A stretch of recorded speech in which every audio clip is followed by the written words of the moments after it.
আপনারা রাস্তার বাম পাশে এক কাতারে ব্রিজ বরাবর দাঁড়ান। রাস্তাটি বন্ধ করবেন না, বিব্রতকর পরিস্থিতি তৈরি করবেন না। আপনারা রাস্তার বাম পাশে এক কাতারে দাঁড়ান।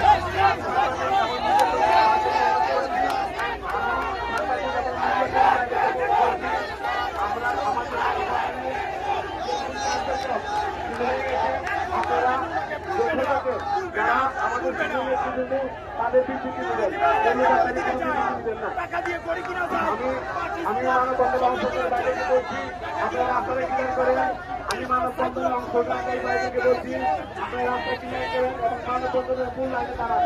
মানববন্ধনে অংশগ্রহণ এসেছেন, আপনারা মানববন্ধনের মূল লাইনে দাঁড়ান। আমাদের মানববন্ধনে অংশগ্রহণকারী তাদেরকে বলছি, যারা বাইকে ভালোবাসেন তাদেরকে বলছি, আজকে আপনারা সুমন বাইকে ভালোবেসে এখানে এসেছেন, আপনারা মানববন্ধনের মূল লাইনে দাঁড়ান।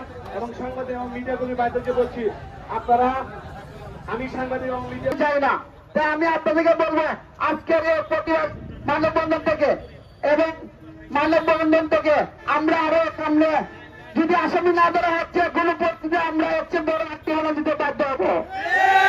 তো আজকে এখানে যারা বৃষ্টি অপেক্ষা করে আমাদের এই মানববন্ধন অংশগ্রহণ, আমি আপনাদেরকে 10টার সময় সুতরাকালীন মেয়াদ হিসেবে আমি আপনাদেরকে অনেক কৃতজ্ঞ। আপনাদের ঋণ আমরা দিতে পারবো না। এরকম একজন মানুষের পাশে আপনারা আজকে 5 দিন ধরে বিভিন্ন জায়গায় আপনারা একত্র হচ্ছেন, এটা কিন্তু কম কথা নয়। কেউ আমরা কাউকে টাকা দিয়ে ভাড়া দিয়ে কোনো কিছু দিয়ে আনি না, শুধু আমরা একটা বলি যে আমরা আজকে জায়গায় প্রতিবাদ সভা করবো, আপনারা সবাই থাকবেন, দেখা যায় সবাই জড়ো হয়ে যায়। তাই আজকে আমরা এখান থেকে বিদায় নিচ্ছি।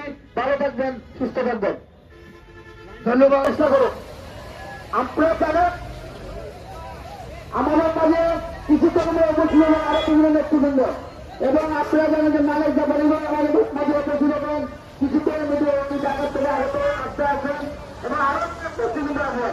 আপনারা রাস্তা বন্ধ না করে তুই এক পাশে লম্বা লাইন করো, রাস্তা বন্ধ না করে লম্বা লাইন করে দাঁড়ান।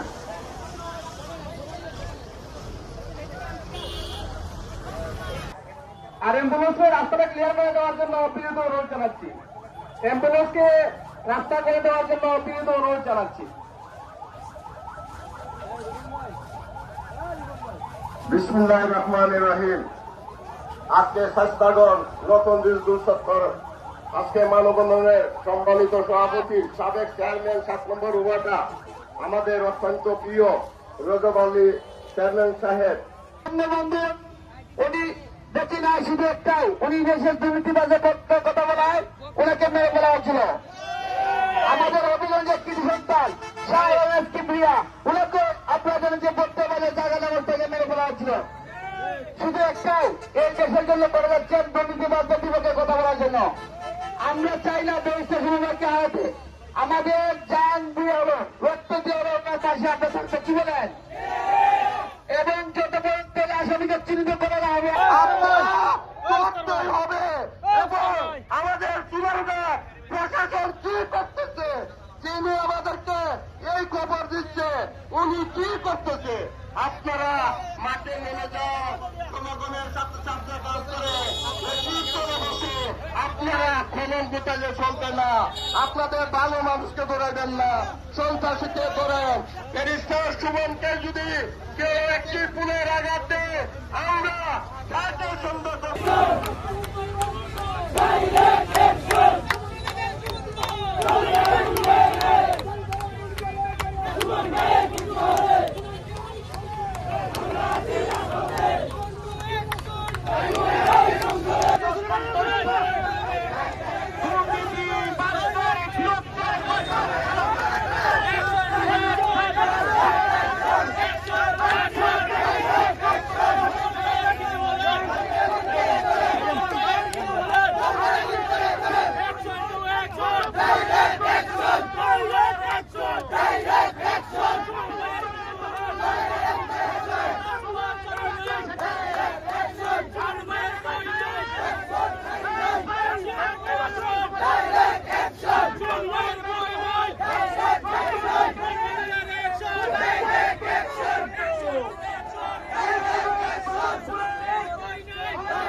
সাথে লড়েছে, আমরা তাকে বাঁচিয়ে রাখতে চাই।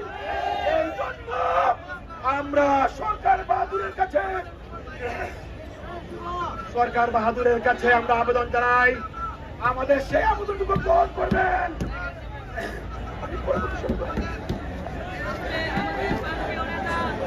এই মুহূর্তে বক্তব্য আসছেন মাধবপুরের যুব নেতা, যিনি প্রতিটা আন্দোলনের সংগ্রামের নেতৃত্ব দিয়ে থাকেন, জনাব মোহাম্মদ রফিক খান।